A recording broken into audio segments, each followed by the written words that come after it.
The trend was people wanted to be able to watch content whenever, however they wanted to. We saw the need as an entertainment company of this is what consumers want. How do we protect our business, protect our content, but at the same time, give customers what they want? We were seeing sort of an emergent area around do-it-yourself to do basic legal things, and we always called it democratizing the law. It's really important to understand the customer. And if you lose sight of that, you're probably not going to win in the end. Someone's going to come and eat your lunch. Welcome to a Tech in the Arts podcast of the Arts Management and Technology Lab at Carnegie Mellon University. Here we connect you to the innovation happening in the field. I am Jinghong Gong, the Technology Manager and Podcast Engineer here at AMT Lab, and I'm very excited to speak with Keith Eich. Keith is an alumni of Carnegie Mellon University's Heinz College Master of Information Science Management program, often called as MISM, the same school where I am studying Entertainment Industry Management at, a program referred to as MEIM. Keith worked as the Director of Digital Distribution Operations at NBCUniversal from 2004 to 2011. After his time in media, he transitioned into LegalTech, leading product development at LegalZoom. He currently serves as a City Councilman and former mayor of Cañada, Flintridge in California. Today, we will talk about his experience at NBCUniversal, including the founding of Hulu, the behind the scenes of digital distribution, and what the future holds for legacy media. I would also like to learn about how Keith's experience in media translated into the legal tech space and eventually the local government. We'll be using some jargons and acronyms in today's podcast, and you will find more information about them in our show notes. And without further ado, let's join us on a discussion on leadership, innovation, and how you can navigate the ever-changing landscape of media and technology. I feel like your career spanning from NBCUniversal and then going into the legal tech space and finally currently in the politics space, I think it's a fascinating transition between all these different fields. And I kind of want to just get your perspective first on during NBCUniversal. You worked from 2004 to 2011. And there's a lot of big changes during that time in the industry.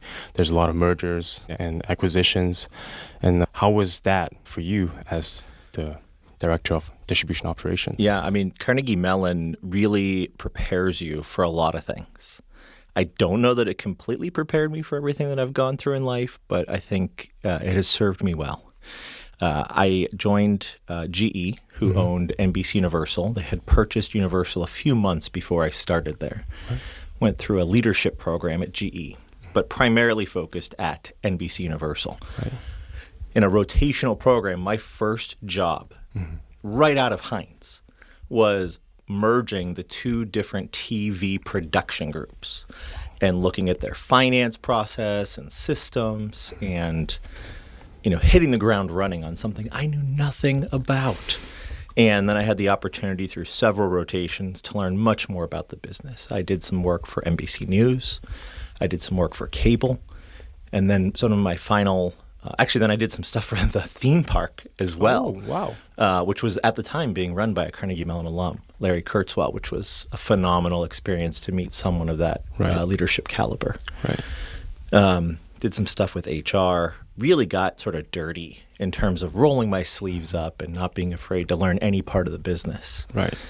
But through that cable work, we were sort of taking all the cable channels and bringing them to one facility so that we could uplink them to satellite for folks like DirecTV, to have one source, one satellite for everything, one operation center. I learned a lot about distribution, specifically cable, and saw sort of where that was going. And so I wanted to work in the distribution space, but at a technology sort of perspective, and not linear, not traditional TV distribution, airwaves and satellites. I had the opportunity to sort of go work with our ad sales team and our .com teams, which were really extensions of marketing at the time for the networks. So NBC Entertainment had an NBC.com. Sci-Fi Marketing had a sci-fi.com. And it was largely just promotion of their upcoming shows, maybe some additional background, highlights on the executives of the network. And we were able to go from sort of being able to show 30-second promos on their websites to being able to show full episodes with commercials dynamically playing on those websites. It gave the ad sales team a chance of something else to sell besides the linear TV broadcast. From there, it's an explosion of how content get out there. So being on the NBCUniversal side in distribution, we saw opportunities with iTunes, with cable providers, with set-top box. We also saw the starting of Hulu. At the time, it was called NewCo or New Site, and it was a joint venture between Fox and NBC. And figuring out how we could distribute the content on a core platform that was not our own .com was a really interesting challenge. And so it took a lot of conversations, collaboration, to get people comfortable with sort of this new idea of we are not controlling the distribution anymore. It's not necessarily purely branded by our network anymore. Yeah, we kept the watermark of the NBC logo or the Sci-Fi logo on the content. But it was really entrusting that content with somebody else to distribute, whether it was iTunes, whether it was Hulu, whether it was the cable provider on their set-top box. So it's kind of like there's the TV side that's through, more traditional. It streams to every family's, living room. And there's also the internet side, which is iTunes and Hulu. Did you see kind of a trend that is moving more towards the internet side, or during that period of time it's still, cable is still the dominant? Yeah, I think the emerging trend, and it was not necessarily new, but technology enabled it. The trend was people wanted to be able to watch content whenever, however they wanted to. So they might want to watch it on their computer. They might want to watch it on a TV in a lean-back experience. Maybe on their cell phone at a close-up experience. And they wanted to be able to watch it whenever they wanted to, not when the TV network linear broadcast dictated it. There were things like DVRs and TiVo at the time where people could time shift content, but they had to record it to be able to time shift it. And then it was very limited to what device it was still available on. And so we saw the need as an entertainment company of this is what consumers want. Technology is becoming readily available to enable these types of activities. How do we protect our business, protect our content, but at the same time, give customers what they want, I mean, that's the essence of a company. If you don't have a product that people want, you're probably not going to make money and survive. We had a product that people wanted, but maybe they wanted to consume it a different way than we traditionally had. So there's a background here of the entertainment industry, especially TV and film to some degree, were built upon windowing strategies. So you might show content on a linear network first, on, say, NBC primetime. You get one chance to watch it, maybe two chances if you're lucky during the regular season. It really wasn't until you got to season 4 being complete when those first 4 seasons of episodes would become available in some other window. So things like VHS or DVD tapes, syndication in the local market, secondary distribution on a bunch of different fronts. International was a little bit different. We could distribute internationally, sometimes earlier than season 4, and oftentimes day and day was what was happening in the early 2000s. And so this windowing strategy protected the content, protected the value of the content, and thus the revenue streams that came from that content. And so you can imagine, just like what happened in the music industry, where all of a sudden windows were completely collapsed because of piracy and other things, how do you respond? And so our response was, okay, customers want it. There's technology to enable it. Let's find the right path to do these things. The hardest part of it wasn't the technology. The hardest part of it was how do we get everybody inside of our company comfortable with moving things around and potentially changing how revenue comes in and who's responsible for what. NBC, it must be a gigantic company to manage, and being the director, what were some of the major challenges you said, trying to get everyone involved and feel comfortable with this change? What are some strategy you implemented to counter this? So there's sort of a centralized content clearinghouse that we developed where we looked at who has what content rights. What rights do we have as a company? And then how have we windowed those or given different groups responsibility? And how do we get them to come to the table to allow a certain thing? A lot of times rights end up being what are called frozen, which means nobody has the right to it. And so you have to explicitly go to the studio and sort of carve it out if nobody has had it. So forming sort of a content clearinghouse really helped sort of shine a light, if you will, on who had the rights to that content at that time. Who was the stakeholder that was going to need some incentive to enable that content to be in a different distribution form. And so by doing that on the TV and the film side, it really helped us explore, like, how do we get people to say yes? Okay, so I'll give you an example. The TV network themselves, like NBC Entertainment, may have the rights to a primetime show. Right. Their main motivation in having that show distributed on their network was to keep eyeballs on their network, primarily, though, to sell advertising around that content, right? They would want to be able to sell linear TV ads. When we started putting that content on the .com, they're like, you're taking eyeballs away from our network, thus away from our advertising. Right. You got to help our ad get out there so that when this content's being watched, our ad's being watched so that the advertiser is kept whole and we're continuing to make money. So we had to develop a dynamic advertising system online, which I'm proud to say that we did. Right. And I'm sure it's been improved millions of times now. Right.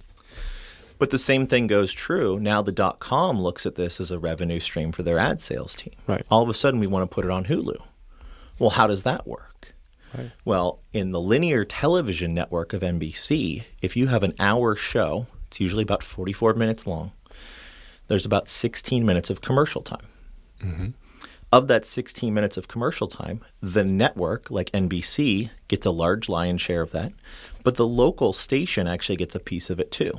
Somewhere between 2, 3, 8 minutes, depending upon what the agreement is. Right. So the local station was already selling against our network ad sales. Right. And so there was already some competition. And so we could draw upon that existing structure to say that's how Hulu's going to work. We'll put the content out there on Hulu just like we do on NBC.com or NBC, maybe time shifted a little bit. But the advertising can be sold by Hulu and we'll get a revenue share of that. Or maybe parts of it can still be sold by our ad sales team. And then we're sharing with revenue with Hulu. And so you create sort of those structures based off historical norms and how that sort of windowing and revenue strategy works. Right. So it's kind of like giving Hulu the autonomy to find those advertisements themselves, and you guys on the bigger level just get a share of that revenue. Yeah, a little bit more complicated than that. Of course. There's tons of personalities and rules. Right. And so different ad sales groups, for instance, you don't want two different ad sales groups competing against one another. Mm-hmm. So some may have been able to sell demographically, like the users that you're showing an ad to. Some might be able to sell a show specific. Some might be able to sell, you can focus on, this geography or whatever the different cohorts are, but you don't want to create a situation where two ad sales teams are trying to compete against one another, because then that probably causes a lot of dynamic issues in terms of incentives for those ad sales teams. Right. So because you talk so much about ad sales, so advertisement is kind of the main source of income for, is that the main source of revenue? Or That's a great question. So there's a lot of different revenue streams, right? Traditionally, a studio is sort of in the business of licensing. So you license a show for a period of time on a particular distribution platform, you get a license fee back. Networks, right, that you see linear broadcast on are websites or aggregators like a Hulu or a Netflix, oftentimes license content from a studio and pay a license fee. And then they're responsible for monetizing it several different ways. So like a Netflix does a subscription fee, right? Hulu may do a subscription fee or advertising. YouTube, for instance, is a pure advertising play. Now they have, subscriptions and stuff like that too. But if you really go back to sort of, the early 2000s, cable television served as a great model. Cable television had a subscription fee, right? So let's say you were the network Sci-Fi. You might get 50 cents a subscriber from Comcast to whoever has Sci-Fi on your cable package. Right. The consumer's relationship is with Comcast. Comcast has a relationship with Sci-Fi. Sci-Fi is getting a subscription fee back. They're paying the studio a license fee for that content. Sci-Fi has the rights to advertise around that content and get advertising revenue. So they have what's called a dual stream revenue model, subscription fee and advertising. Right. Comcast, or the carrier, the end-up aggregator, the distribution partner, also usually typically gets a little bit of the advertising revenue too. And they're obviously making money from bundling a bunch of these different channels and then charging a slight premium on top of that to run the network and all those kind of things. Right. So you said you guys were involved in the start of Hulu. I think it was towards 2011, by the time you were about to leave the company. Did that collaboration come into place when you were still there, or did you leave? I don't know the exact time offhand. I feel like it was like 2007 or 8 when we were sort of starting NewCo and things of that nature. But, I think the very first meeting at a hotel in Santa Monica where a bunch of folks got together and started brainstorming this stuff. Right. I can remember we formed NewCo, and NewCo rented a space in Santa Monica, and I would drive down there with bagels sometimes and donuts other times as we were hiring people and building a team. And then eventually I was able to fade away and just be on the NBCUniversal side as sort of a content liaison, or a liaison, quite honestly, to almost every other department operationally at NBC. Like, hey, we need this content. Hey, we need this ad. Hey, what's going on with this licensing? I would serve as sort of a liaison to the Hulu staff as it sort of grew up. I can remember sending hard drives full of content down to Hulu, and it was a lot of fun. I would say like the hardest challenge for me was sort of this recognition that we can collaborate and find ways to incentivize distribution. Right. One of the underlying problems that we had a difficulty with was music rights. And so a lot of times our TV shows would get broadcast music rights. So Friday Night Lights is a great example of this. Heroes, I think, is as well.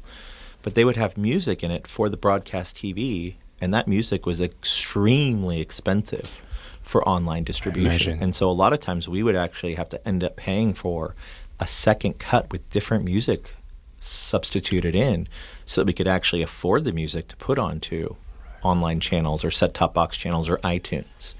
And that sort of like realization that it's not just content rights and, talent rights, but there's additional aspects of, things that you see on the screen, primarily through what you hear, that can really change sort of like the structures behind the scenes. Yeah, so I'm curious, when Hulu was starting out versus the Hulu now, is it still similar, or division-wise? I imagine, distribute through internet, but did it look the same or very different? I mean, Hulu's grown up so much. They have a set-top box app. They have a internet-connected app. They're everywhere. They have distribution everywhere. They've got multiple revenue streams and different packages. It's not the same Hulu that I saw, birthed at the time when I was at NBCUniversal. They're a very mature, grown-up distribution company. Mm-hmm. I would look at them now as sort of how I looked at cable distribution partners back in the day, like a Comcast or a Time Warner or a Charter, mature, professional staff, professional technology, a lot of different things going on, not just a complete obsessed focused on how do we get content on a web page. Very different business now. Right. And they have different owners. There was, I was still at NBCUniversal when sort of the ABC Disney aspect came in. Yeah. And all those things have changed now. Yeah, ownership and everything. So, yeah. I kind of want to move on from NBCUniversal and talk about you transitioning to the LegalTech space. And you talked a lot about, your expertise in operations, and how do you feel that experience in media translated to that LegalTech space? Yeah, my experience in media, it was around a couple different fronts. Sort of the first way of thinking about it was technology, because of my engineering background. Right. And I was a MISM student at Hines. So technology's always been sort of a part of my framework. operations and just like sort of rolling up my sleeves, getting stuff done, knowing how to move things around efficiently and effectively has always sort of been from that engineering background too. Right. But what I really learned at NBCUniversal was how to think like a product leader, how to think about shaping features and benefits that come with things to hopefully be able to sell to customers. Now at NBCUniversal, our primary customers that I was dealing with were these third-party aggregates: Comcast, Time Warner, Charter, Hulu, iTunes, Amazon, you name it, right? Other distribution partners. So I was primarily in what's called a B2B role, business-to-business role. So I only had a handful of customers that I needed to keep happy in sort of that product had.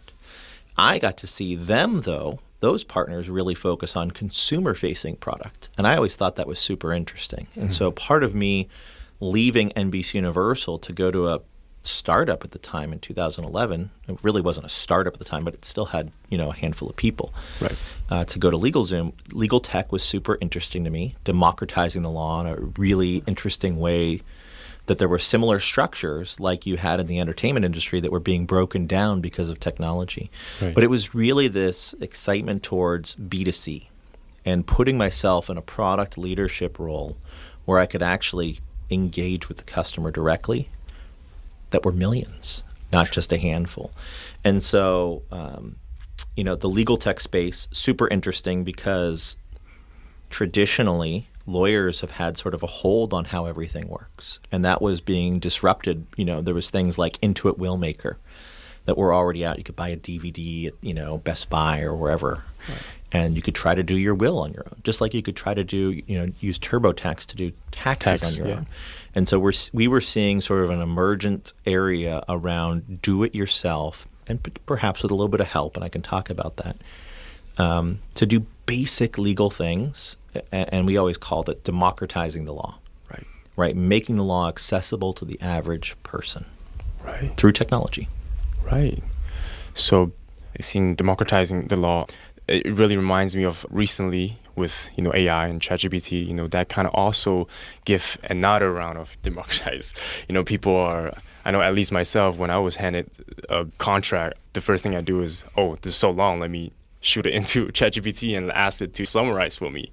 And I want to get your perspective on how do you feel those, like AI come into place, and then how does that play within the legal tech space too? Absolutely. AI is a great tool. There is no substitute for attorney advice.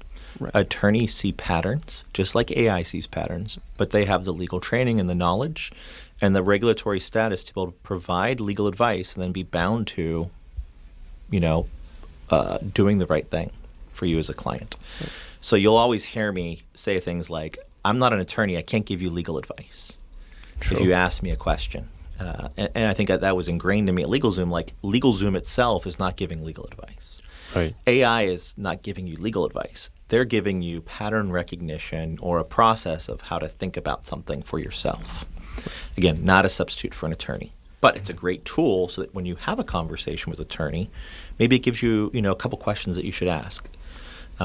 Whenever I look at a legal contract, I always read it, and I'm like, what comes in here? And I'm always highlighting and underlining things, so I have questions prepared. And the same thing is if you just go into an attorney and be like, hey, I got this 30-page contract, what does it say? If you haven't read it yourself and you haven't come up with some questions, right? You're doing yourself a disservice. Yeah. But again, attorneys are experts. Mm-hmm. AI is getting close to being an expert. Right. But they don't have all the history and they don't have all the same sort of understanding of why something might be crafted. Yeah. So AI to me is still just a tool. It is not a replacement for sort of highly personalized service. Right, because I imagine, you want to register a small business and file taxes. Like at the end, that stage still needs a real human being to kind of process, to file those things. But, AI or through LegalZoom, you can get some advice or, kind of just help you understand things better. Yeah, I mean, to put it in perspective, so there's 50 states here in the United States, right? I'm sure everybody knows that. Do you know how many counties there are in the United States? Do you have a guess? 300? 300 counties. I think Texas alone has 300 counties. No, there's just about 3,000 counties in the United States. And so as you break down the United States, there's legal structures and agencies at different levels, right? There's a federal government, there's a state government, there's a county government, right. And then there's even a local government beyond that and a bunch of special districts. But typically at the county level, if you're managing sort of complexity of 3,000 different counties in the United States, AI can research that and go look things up. But you build patterns off what's going in those. And so the beauty of LegalZoom was, if you needed to do some filings that are county specific, not just state specific, LegalZoom's probably done a bunch of them. Some of them require a person walking into an office for you to file something. Right. And then there's additional steps to keep your company in good standing. So you might have to file something in the newspaper to say that you formed a business, or you might have a reoccurring annual filing. Those types of things, AI is not going to come back to you a year later and say, hey, your year, you've been in business a year.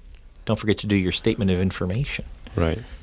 AI doesn't do that. An attorney will do that. A system that is set up to send you reminders because you formed with them typically do those types of things. Right. But maybe, AI can also have that reminder built in later on. LegalZoom maybe incorporates AI technology. Oh, absolutely. In the future. I think the premise of that is that you got to ask AI to do that. AI is probably not going to do it on its own until we build that capability, or someone is smart enough to say, hey, can you send me a reminder for all my compliance filings as they come due? But it's a good point. And so when you think about 3,000 counties and managing all the patterns and the relationships and knowing which courts to file with or which judges might want things a certain way, it's complex for sure. Super. And, judges change hands, Secretary of States change hands, county clerks change hands. So there's constant movement in how these things operate. And so I think what was exciting at LegalZoom was, again, that consumer-facing product leadership opportunity, but also this really complex structure, 3,000 counties, 50 states, right. That normally, if you didn't have a lawyer that had those experiences, you're kind of left without help. Right. So. Right.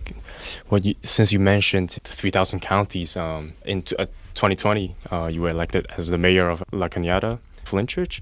I saw on LA Times in 2017 you were running for that to start thinking about serving the community. I wonder what motivated you to go into that space.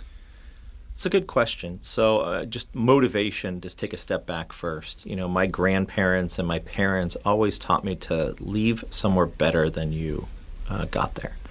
And even when I applied to Carnegie Mellon way back in the day, over 25 years ago, I had a chance to interview with the admissions office. And that was one of the things that I said, I want to come to Carnegie Mellon and I want to leave it better than I got here. And I think the same thing is true wherever you are, whether it's your work or your personal life or whatever it is. And I looked at the opportunity to serve my local community in a way, especially with an engineering background, was a good thing. I know people call it politics. Small town government is really like the closest thing to your constituents. It's your neighbors, right? You're not serving in D.C. or in the state capital like Sacramento or here in Harrisburg. You're serving, a mile down the street. And in our town, it's a volunteer job, basically, where, part-time. It's not a full-time income-earning job like most politicians might have. So it's really service to the community. Right. I think that there's some things that come with that beyond the motivation. You learn a different way of collaborating. So there's 5 of us on the council, and not every decision goes 5-0. A lot of decisions might go 3-2 or 4-1, but you're having an open, frank conversation in a hearing or in a meeting to talk about, what to do. And California is a little unique. We have something called the Browns Act, so we can't actually discuss the agenda items before the public meeting. So all of our collaboration has to happen in the meeting, out in the public. Right. There's some exceptions around closed sessions and things, but it's different to collaborate in public than it is sort of, at work, at a conference table, or taking several days sometimes to kind of iterate on an idea. It's very different. So that was a really good learning experience. To me, it comes down to knowing your values and knowing what's important, what you're willing to compromise on, what you're not willing to compromise on. For me, for the most part, this service, in my mind, has been about infrastructure. Coming from an engineering background, we've had a lot of power outages in our town. We don't control our electric grid. It's a third party that does. We have 3 trash providers that come around our city and pick up garbage cans. And just on the trash, this is going to sound strange, but when I moved there, I had 2 little kids and I had a third one come later. We had 3 trash providers in our town that would come on the same day. And there's 3 trucks. There's a garbage truck, a recycling truck, and a green bin organic truck. So 9 trash trucks would come down my cul-de-sac on Friday mornings. Wake up my kids. Wake me up. I was probably up already. Lots of noise and congestion. It's crazy. And I live in a cul-de-sac, so it's not like they just do a nice flip around. It's sometimes like a 3, 5, 11-point turn to get turned around. Right. And so that was one of the things that really bothered me. Like, there's got to be a better way. Now, lo and behold, there's government code that regulates that. So we had to sort of forecast 5 years out and say we want to have these discussions. And we kind of have to wait a while now until we can potentially change that structure. But simple infrastructure things, whether it's sewers or the power grid or trash, are the things that interest me. It's not politics like you see on TV with the federal government or even the state government. It's local Right. issues. It's really about serving the community, serving your neighbors. Exactly. And communicating. I was elected into office shortly after the COVID pandemic started. And so there's a lot of uncertainty with what's going on, how are things working. And so clear, decisive communication, I think, was super important at the time. And being, a good communicator of, we don't know. We're taking the county's lead. County has a health department. And being able to share that with local residents sometimes in a contextualized way for our local community made a big difference. So. Right. Yeah. I want to go back to talking about your perspective on technology. There's AI, of course. There's VR. And there's also blockchain, which is coming up. This is talking about the traditional media again. What kind of role you see them playing? Because I know recently the public, they're saying that legacy media is kind of, they lost a lot of their viewers.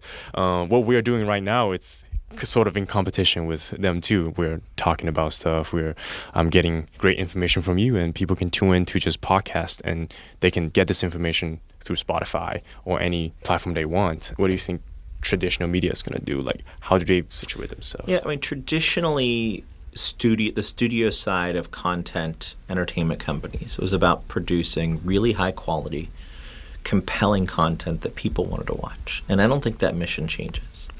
I think on the distribution side, there's definitely a quagmire around how do we advance this and how do we protect ourselves.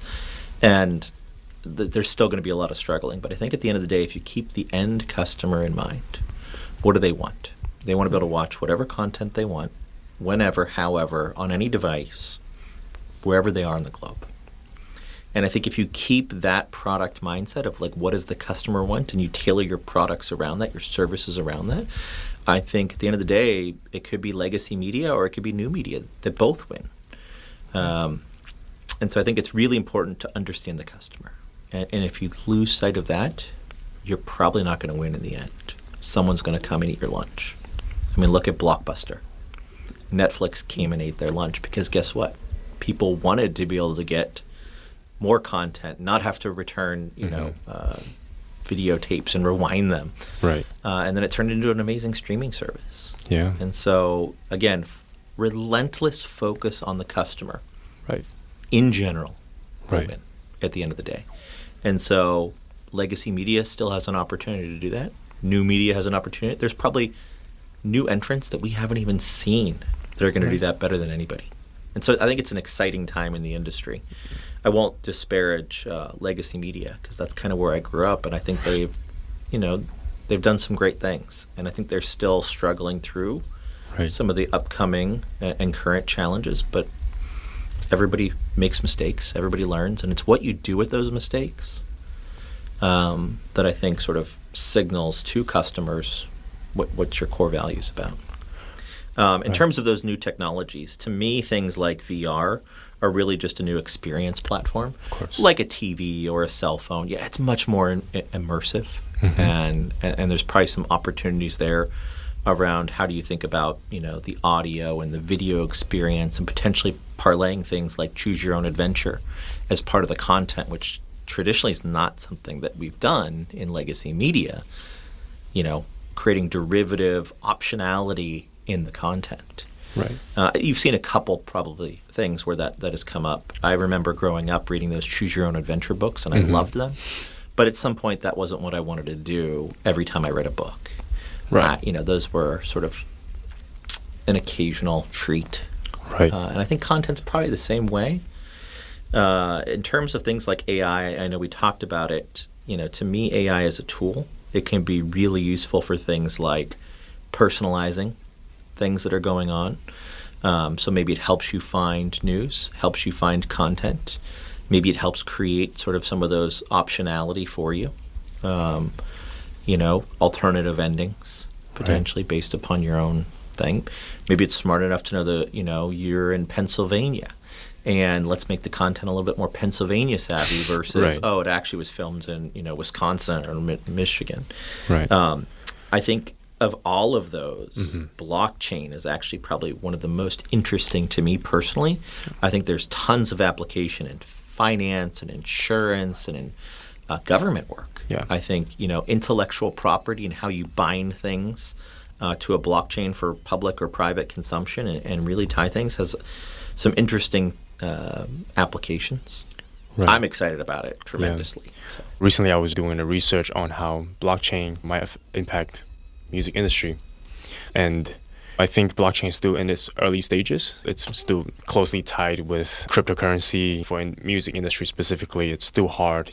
Like you still got to go through streaming platforms. There's these big record labels still controlling all the talents and rights and where it goes. But it's slowly building up. Do you see any trend in the media aspect for blockchain to play? Of course, you mentioned copyright and the government too. Do you see how soon it's going to arrive?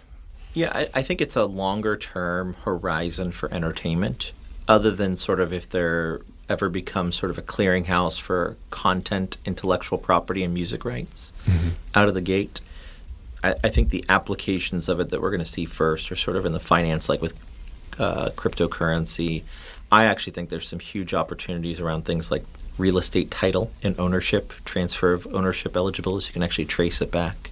Entertainment, I think, is a little bit harder on that.